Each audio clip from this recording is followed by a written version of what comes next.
Governor, kilala niyo si Magalong?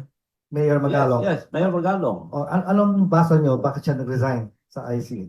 Alam na niya walang mangyayari dyan eh.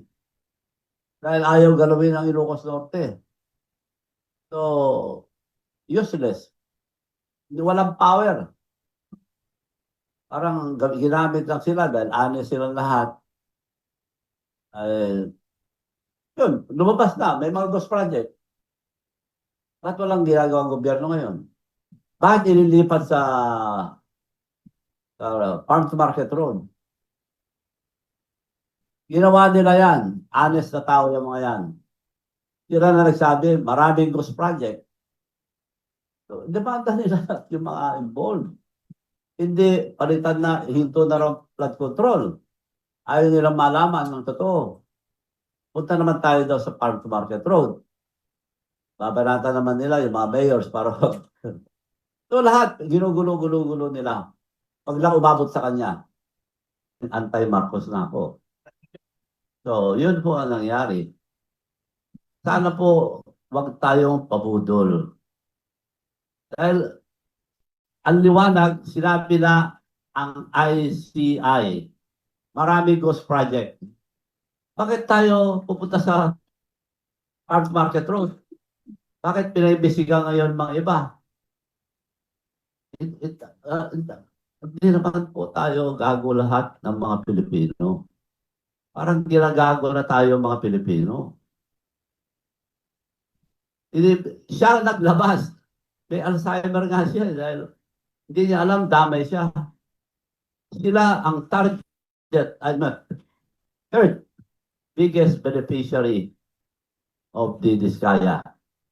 Paano nakakuha si Diskaya ng 31 billion in 3 years na term ni BBM? 31 billion nakuha niya. Matagal na ako sa construction business. Never ako nakatanggap ng 1 billion na nakapag-project ng 1 billion. Ngayon, ako pa binibitahan ngayon. Wala kami project ni Diskaya ron. Wala kami sa aking listahan lahat. Si Diskaya, 31 billion nakuha. Sino nagbigay nun? May connection sa taas. Paano nakarating mga Diskaya sa Ilocos Norte? Yun, iliwanag nila bakit nandun. Ano yung mga project niya? Diskaya have 38 projects in Ilocos Norte. Ipakita nila yung mga project nila doon, then we should believe him. Ngayon, dinidivert na. Ang nangyayari ngayon, diversionary tactic. Iba na ang sinasabi nila. Wala nang flood control. So, yun ang sitwasyon natin ngayon. Ano mangyayari sa ating bansa? Wala nang progress yan. Bumagsak ng ekonomiya natin. Wala nang progress. Retrogression na, retrogress. Hindi progress. Ibig sabihin, kabaliktaran ng progress. So, yun po mangyayari sa atin kung hindi nila ayusin. Kung mangyayari ito, maubos po tayo, ang mga opisyal natin, aalis lang. Walang madedemanda. During the time na Pules, sinong nakulong si Pules? Yung mga nagnakaw, wala. Including BBM, nagkakaso rin. Ito mga record. Bongbong Marcos sued for plunder over pork barrel scam. Ang liwanag po dito, siya ang nademanda noon. Wala nangyari. 200, the group cited Marcos special allotment orders that panel 205 million of Marcos paid up to the following bogus foundation, Social Development Program of Farmers, Foundation, SDFFI, the President who is. At nandito lahat yung mga ginamit niyang mga fake na organization. Pinunduhan ng 205 million. Ano nangyari? Wala ho. Pinulong yung, ngayon, may testigo na nagtuturo, yung Marine, hindi na raw makonsensya dahil naawa sa mga anak niya. Ngayon, siya pa may kasalanan. Baka siya pa yung demanda. So, wala na po mangyayari sa atin. Dapat, testigo siya, protektahan na siya at i-demanda na yung mga sinabi niya ron. Wala, binaligtad nila, siya pa i-demanda. So, ganun po ang sistema natin ngayon. Nakakatakot po. Walang nangyayari na sa ating bansa kung matolerate itong sistema na ito. Diversionary tactic lahat ang ginagawa. Pinaimbestiga lahat ng mga kasama niya ngayon. Siya lang ang bida. Nilalaglag na lahat. Basta, wag na lang siya.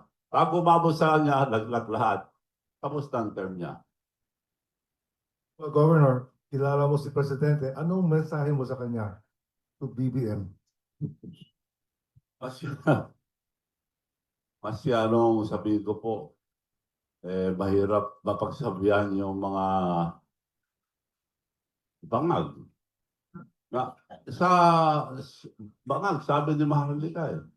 At saka nahuli sila kasama si First Lady noon may report na sa US na namatay yung anak ni Tantoco.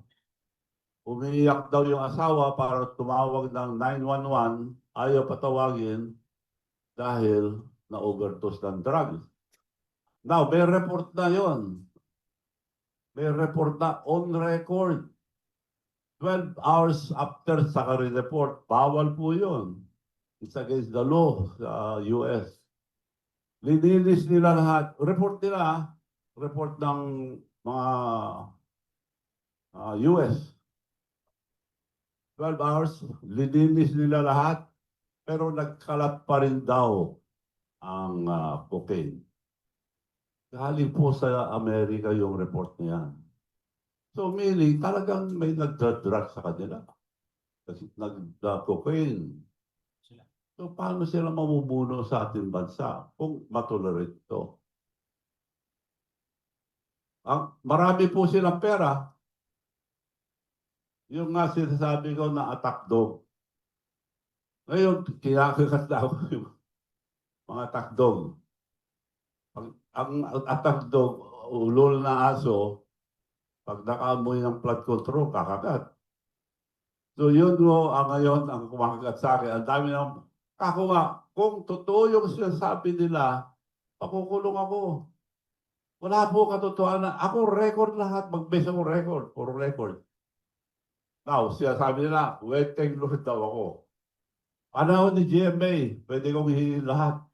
Wala akong isang kinuhang weteng. On the record. Tingnan nyo record. Tanong nyo sa mga MSTL ngayon, meron ba kong inagaw? Wala.